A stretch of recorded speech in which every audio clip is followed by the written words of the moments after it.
Nous étions ici, assis face au mur. C'est ici, sous les combles du mess des officiers de l'ESMA, l'école supérieure de mécanique de la marine, que Carlos a passé 15 mois, les yeux bandés, pieds et mains enchaînés.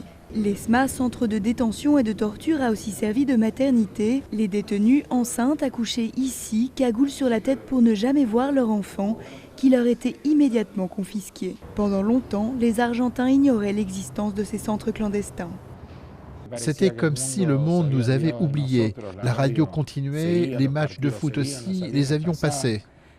Victor Bastera, ancien détenu, lui aussi deviendra un témoin clé lors des procès des anciens tortionnaires. Il fournit à la justice environ 100 photos d'officiers de l'ESMA, des clichés qu'il volait au risque de sa vie. Dans les caves où se tenaient les séances de torture, il était chargé de photographier les bourreaux pour leur établir de faux papiers.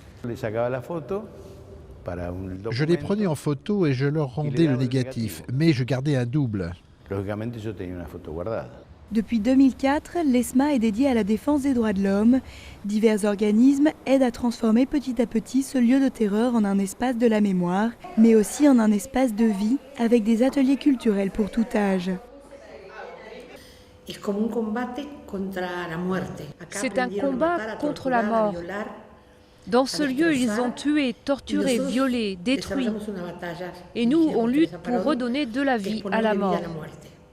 Aussi présentes sur le lieu les archives nationales. Ici, on restaure les documents de cette époque douloureuse.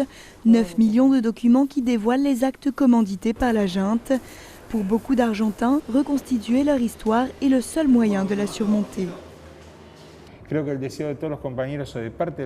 crois que le désir de tous les gens qui sont passés ici, c'est que cet endroit se remplisse de gens, qu'il se remplisse d'enfants et que la mémoire se transmette pour que cela ne se reproduise plus.